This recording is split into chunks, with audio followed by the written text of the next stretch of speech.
Welcome everybody to Masters of Real Estate. Today, I have a really good friend of mine on the line that's a special treat for you guys named Alvin CNO that basically went from the NFL and engineer into investor and entrepreneur and has really done an amazing job. I've gotten to know him over the last 6 months or so, or 8 months or so, and I feel like he's, has a great story to be able to help people to transition from, being a traditional job, whether that's a professional athlete or as an engineer, through to becoming a professional investor and learning the knowledge base you need to be able to do that. So welcome, Alvin. Thanks a lot for having the time to do this for me, man. I appreciate it. Yes. Definitely appreciate the invitation and looking forward to a great conversation. I know there's a lot that you dive into on the podcast, and looking forward to it.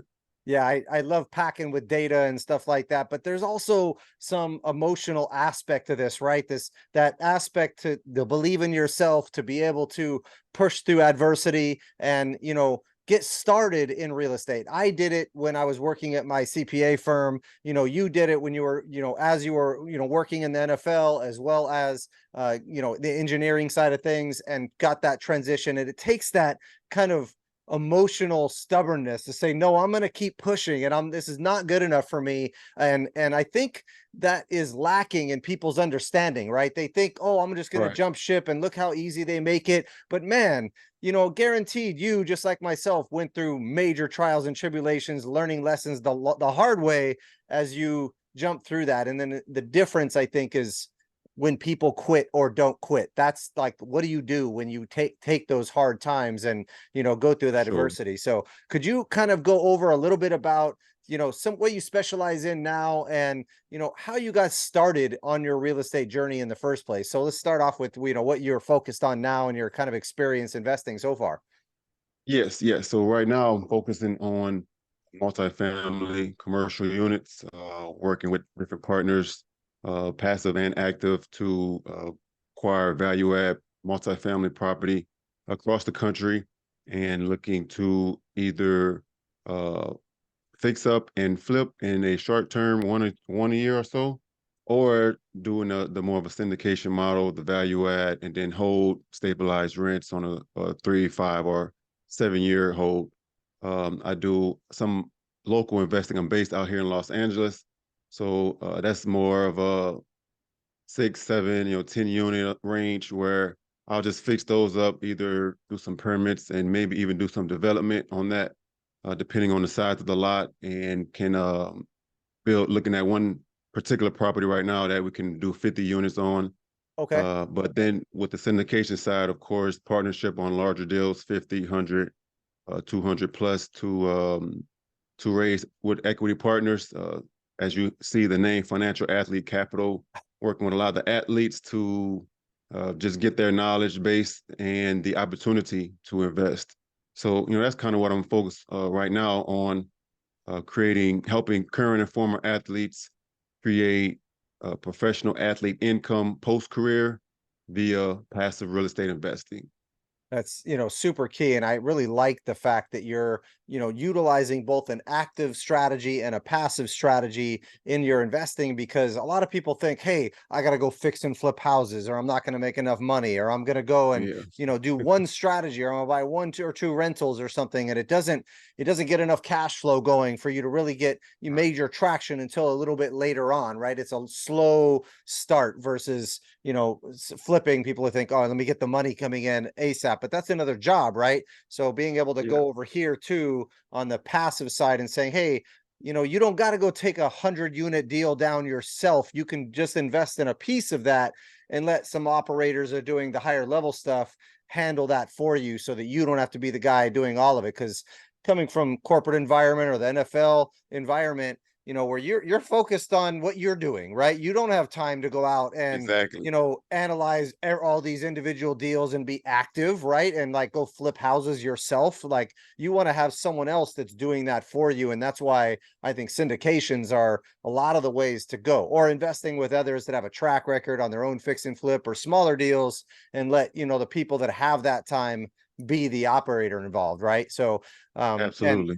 yeah, and I Absolutely. think that's really missing from a lot of understanding, because a lot of people just think I just got to go buy a rental, or I got to go buy a multifamily, but oh my God, I got to do the loan and everything else seems super overwhelming, so it's Right. learning Right. curve, right? I always say, it's like the answers to a test. If you take an exam, a lot of people think they only see A and B as answer choices, and they just stick to those two answers. It got to be one of these two answers. But little do you know, if you just expand your knowledge, or network with this person, partner up with this person, they'll introduce you to option C, D, E, F, G, H. You're like, wow, I didn't even know these existed. Right. So definitely that collaboration, the passive investing, note investing, syndications, everything. There's so many options out there to invest in real estate that a lot of people aren't even aware of. So, that's been the journey that I've been going on the past 10 years, and looking to help out athletes and professionals alike to learn of different options available to them. Yeah, I think understanding the key concepts is key, and the tools in your tool belt. Just going to networking events like you do all the time, and meeting new people that have different income streams, different legal and tax structures, different strategies to make money in real estate, and how to mitigate risk in different ways. That's a massive learning curve. And so, Right. it's super important to be able to go to those over and over again. I found those, other than the capital sources and the resources you need to do the deals, including deals in themselves from these networking Right. events, you're finding all these new ways of making money, which is super dope. So, Yes. and Yes. Yes. is that what you really love doing, though, is teaching these NFL members? Like, what is your passion in life? I always ask this for people. I know it's a hard question, but what do you feel like your why is in doing all this stuff in the first place, right? Yeah. So, I mean, I will go back to my story. So I Please. initially started investing in real estate with my parents. They're from New Orleans, Louisiana area. So they have a portfolio of 20, 30 units out there. So I was familiar with the property management, asset management component growing up. And then once I moved on, went to college out in South Carolina, played football, had an athletic scholarship, studied physics, and had a lot of success in football. So when I went to play professional, play with the Chargers, that's what brought me to California, where I'm now based in Los Angeles. I kind of got away from real estate. I was focused really on being the best athlete I can be. When you're at the 0.01% Right. of a industry, you really have to focus 110% on that craft. And I had the mindset of, oh, I don't have time to invest in other things because I'm focusing on this one craft right now. Right. But in reality, looking back on it, hindsight, I I, I didn't have time to not actually invest in that. I couldn't afford to not invest in it. Right. I thought I didn't want to be bothered with it or take a deep dive in it at that time. But that's probably the main thing I should have been doing outside of my football career. Because a lot of people don't know the average football career professional athlete in the NFL plays 3 years. 3 years, Wow, that's which the average. I didn't even realize the that. That's average is the average is 3 years. crazy. So I mean, even it's a rookie contract at that. People think you making $100 million.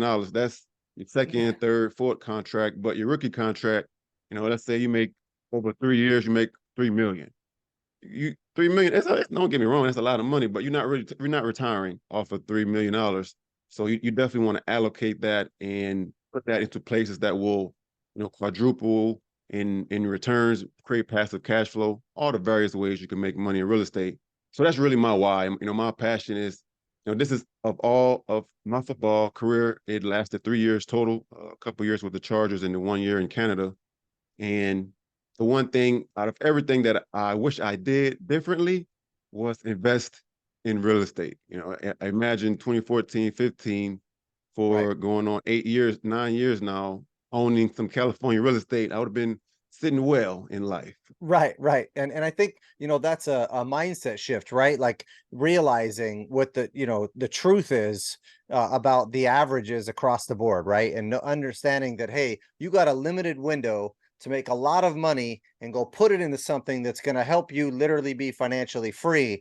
And at that age, I mean, man, if I was in my early Yeah, 20s making right, that kind of money, you don't spend it, right? Especially when all your boys are out partying and everything and having a great time. Don't exactly. get me wrong, like there's another level of fitness and focus on your health and all that stuff in the NFL specifically, probably, but there's some crazy parties still that people Oh, are spending absolutely. money. The guys that got the $100 million contracts, you're trying to keep up with the Joneses on that side and be like, hey, I got something here. You know what I mean? Compared to your Right, 100 million, but $3 million, you go invest that at 10% and you're lucky to hit that, right, super lucky, then you're making $300,000 a year. It's not, like end all money. Yeah, that can get you by, but that's not super wealth. Yeah, you might have your right. free time, and that's if you took all 3 million and put it into, Exactly. these investments, which at least Because half of that is gone from Uncle spending and Sam all that, taking half of it. if not all of it, because you go and you want to take care of family, you want to go do those things, and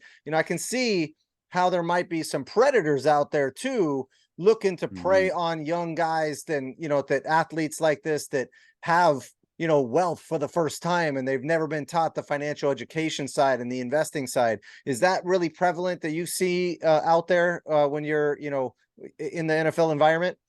Absolutely, absolutely. I mean, so going back to the example, if you make 3 million off over the 3 years, Uncle Sam taking half of that off the out the gate. So you're already Yeah, down to 1.5. And then, living in a high expense area like California, you can easily have three, four, $5,000 in rent. right, So, you really that $3 million start coming down real, real fast. right. And Yeah, that's five hundred it's thousand because dollars a year only, so not right, only, but that's a big chunk. But at the same time, like, it could go if you spend, so right, right, exactly. And as you mentioned, trying to keep up with the Joneses, like I remember pulling into the Chargers parking lot. We got a all red Ferrari and gold Bentleys and everything, in the parking lot. So there's a lot of that, they're trying to keep up with everyone around you, and also just the visibility of being a professional athlete playing in NFL. Like you mentioned, of course, there are gonna be a lot of people that try to come to you with deals and offers and just try to take advantage of your money. We've heard of many different stories of players that have been messed over by their financial advisor or their accountant, et cetera, et cetera. So you really have to be careful, do a lot of due diligence, working with who you work with to make sure your funds are allocated properly, and yourself also have the knowledge, because a lot of guys, they defer to their financial advisor or defer to their accountant when that's how they mess you over in the first place, because you don't have right. that foundational knowledge yourself to understand what's going on. So that's where the gap that I try to bridge with my company.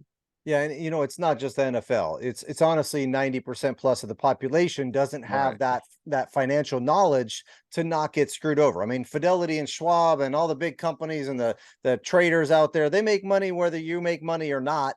And Right. it's not aligned for performance. And a lot of the people, you financial advisors you put your money with, some of them make their money right where they make it as you make money with you. Other ones make money, no matter what's happening. And so there's a disincentive for performance I found inherent True. in the industry. There's definitely other exceptions to that for sure, but understanding that in the first place and understanding that, hey, you're giving your all of your control to somebody else and you really don't have any control or knowledge base of what's happening. It comes down to that foundation, and that's super awesome that you're teaching that to people to show them, hey, you got to get your budget together. You know exactly Yeah. what you're spending. You got to get, if you're making this on your income, what happens in 3 years when you're done, or 5 years when you're done, or if you're lucky, 10 years when you're done, if you're super lucky, Right. to do that, right? And what happens at that point? How are you going to survive over here when you've been sold this pipe dream of,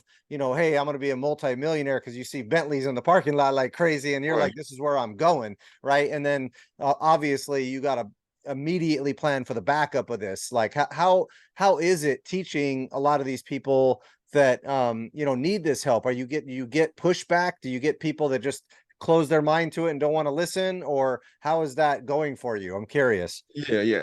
I mean, it definitely varies. I mean, a lot of people I would say are intrigued because it is a pain point. You know, it's something that they have to acknowledge and deal with, whether they want to or not. You know, so like for myself, I tore my ACL and the meniscus. So if it wasn't for that, I possibly, could still be playing. But a lot of times things happen outside of our control. Just getting caught up in something, going out one night and somebody starts attacking you, and next thing you know, you defend yourself, and now you got a legal battle, and et cetera, et cetera. Right. So, at You're a any target. given time, Yeah. you're a target, right? So any given moment, something can happen.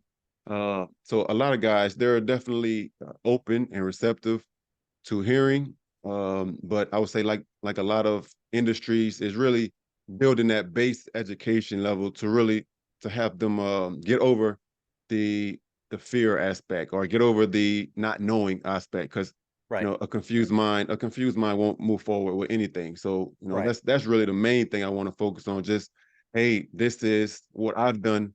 This is what I wish I would have done, and this is what I'm doing now. Hopefully you can learn some lessons from my story and apply them to optimize your story.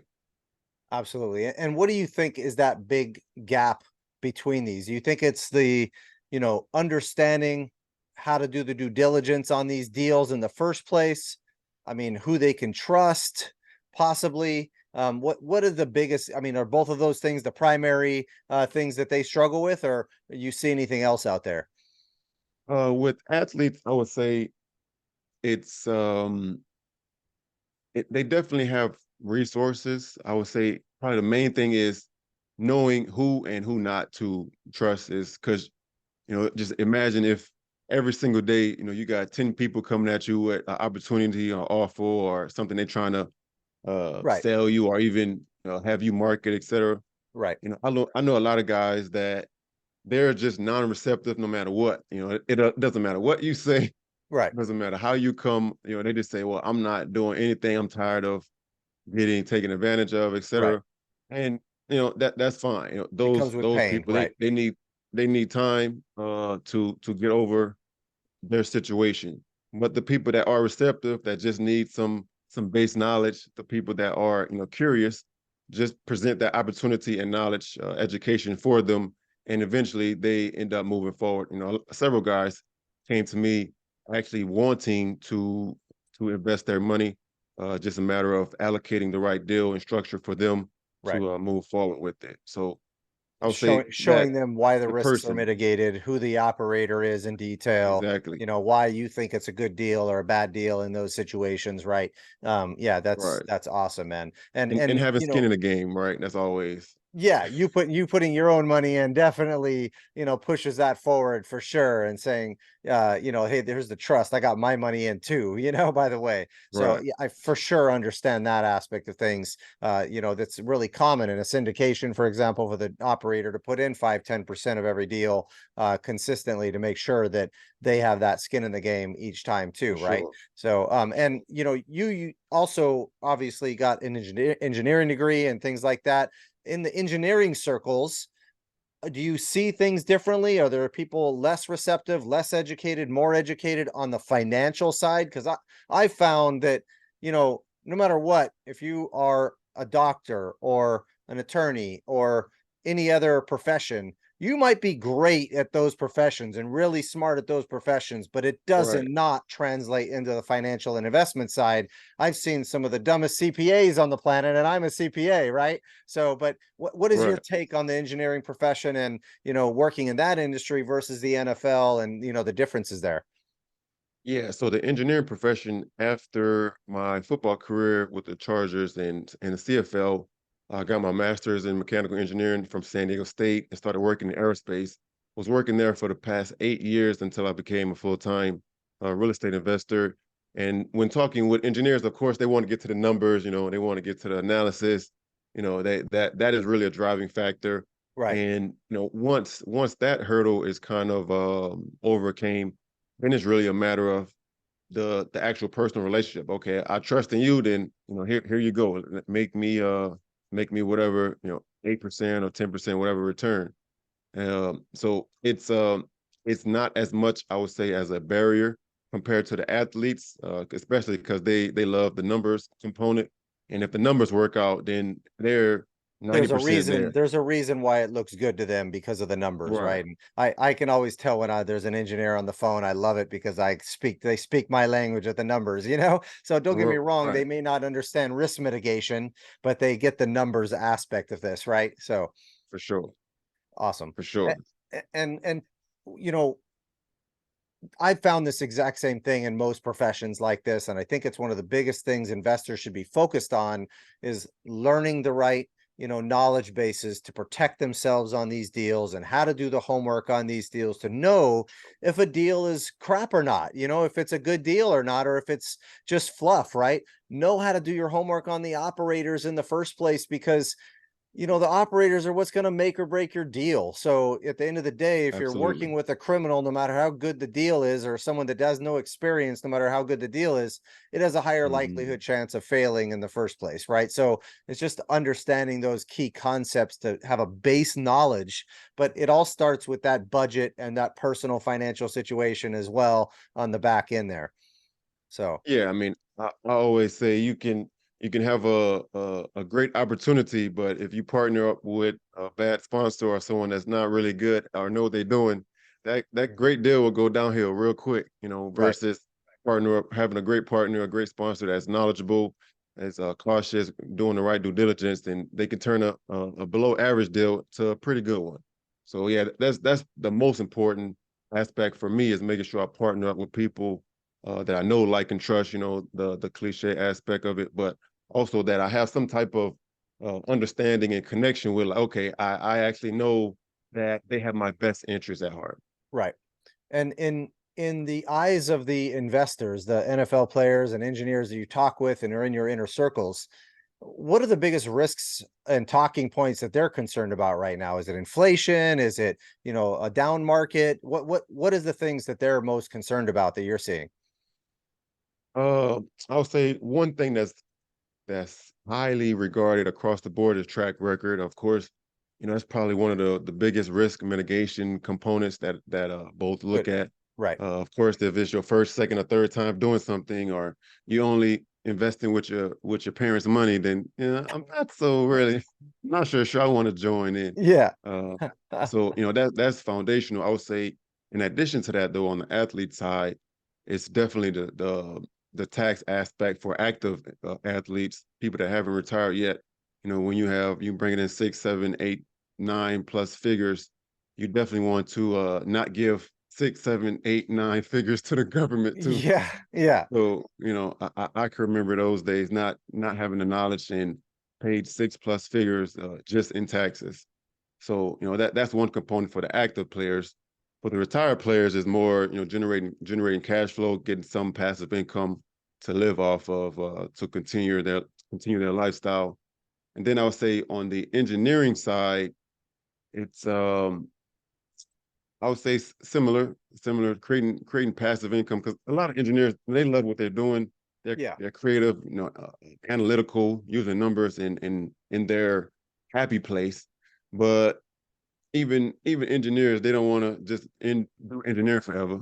At some point they want to have options, want to have flexibility. Like most people, I would say they definitely enjoy a little bit of freedom. So creating that passive income stream. Yeah, I think, it's interesting because from one standpoint, W-2 jobs like engineers or, NFL players, they're working for a salary basically, right? So in both of those cases, it's the hardest to mitigate taxes, right? And so it's super important, if you go buy real estate, you can get these cost segregation deductions and everything against all your passive income, your other rental income, interest income, and not pay tax on all that other passive income, but it's going to be difficult to take it against your active income over here from your job because you have limitations for passive income losses and things like that exist, and so being able to, in my eyes, create some sort of, additional passive income, or, active income strategies that can turn into passive income strategies as well, to create more and more passive income, allows you to not pay tax on all of your gains from your Sure. investments at the very least. And then looking at turning a lot of your other personal expenses into business expenses Business by expense. actively Yep. working on an active operation is a great strategy to utilize to Yep. mitigate, taxes when you're working as, working for somebody else, or under a W-2 type position or salaried type position, right? Obviously the Right. 401ks and all that kind of hoopla stuff is great. At the same time, it's not going to matter if you're making $1 million a year, on a salary side. Your Right. 401k contribution is going to do nothing for you. And so being able to write off every other expense you can, at least it's something, by being able to have some sort of other active business or investment management business, and being able to also have some other cash flow coming in from your passive investments. So there's great strategy around that to really mitigate taxes. Just the hardest when you're a W-2 person, So Right. Right. Right. Yeah. It's definitely a holistic approach, and that's another component that I teach and encourage any investor I speak with to understand. This is there's plenty of ways to make money in real estate, and it's create passive income, but you definitely want to have a business involved. You want to incorporate yourself. Not you don't just work as ABC name person, but put some ABC LLC. A lot of people I know do that. Just incorporate or make themselves an LLC to change their expenses from personal to actually business expenses. So yeah, that holistic approach. There's many different legs and layers to the overall strategy. I'm just making sure from a passive real estate income providing side, we have that covered, but there's also other components to tighten up. gotcha.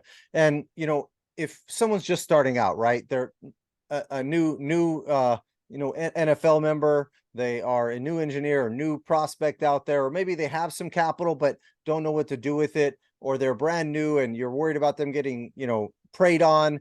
Is there any advice you'd give them on how to get started doing this stuff like the way you did, and be able to, show them how they break through? Because it seems overwhelming, right? You're like, oh my God, I got to learn Yes, all this stuff. This is crazy. And it's too much sometimes. And, it's a time thing, right? But you have a specific absolutely. advice that you would give them to help them out? Yeah. So for that, I always say there's two things that will get your most ROI, or two things that will put you in the best position no matter where you're trying to grow towards or move towards, right? And those two things are your knowledge and your network. Every single day, I make sure that I'm either reading a book, looking at a video, or going on YouTube University, whatever the case may be, learning something. And every single day, I'm either connecting with somebody that I knew, or an old friend, or reaching out to somebody that I want to get to know, making a new connection, going to meetups, going to conferences, networking. So, those two things are the most pivotal components that you can incorporate, and make sure you do it on a daily basis. The more consistent and disciplined you are doing it, the better your results will be. So, that has been my focus for the past year or two. And well, I've been working on the knowledge component, with engineering, et cetera, et cetera. I even used to go to classes that I didn't even sign up for. I don't know too many students. I don't know too many students that do that. So I kind of grew up real big on the knowledge component, but just understanding how important the networking component is just as much, if not more important. So the past year, I've been focusing on that and really transcended my portfolio within the real estate industry by doing so. Yeah, I think the consistent knowledge outreach is super important. And in going to these networking events, you find the right people to follow and get educated from, Sure. and learn from. They're on stage a lot of the times. You can go through and obviously you want to avoid the upsell ones and that kind of thing. But at the end of the day, networking with those right people, under getting their knowledge base that a lot of times they give away for free. Like we do Right. YouTube videos all the time, do podcasts all the time, come out with content all the time, just to teach, because it's so important. And you can't gain this knowledge all at one time. It's got to be a slow, repetitive thing. And like you said, it's got to be very kind of methodical, and every Yeah, day you got to say, hey, marathon. like you tell yourself you're going to meditate every day, you're going to stretch every day, you're going to work out, 6 days a week or whatever it is, you're going to do Yep, certain yep. things every day.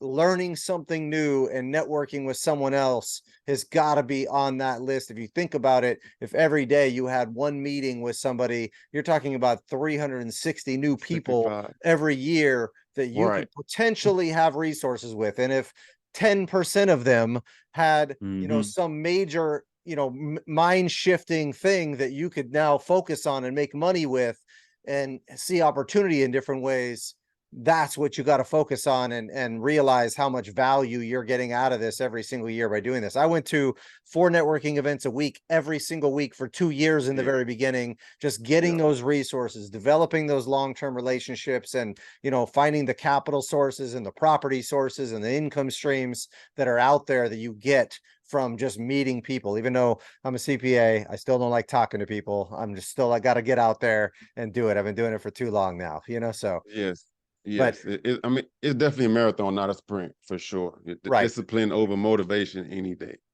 absolutely. And so if people want to get in touch with you, to get your help or advice on, the strategies you deploy, or how to, help specific NFL players or other engineers and kind of break through, how do they get in touch with you, man?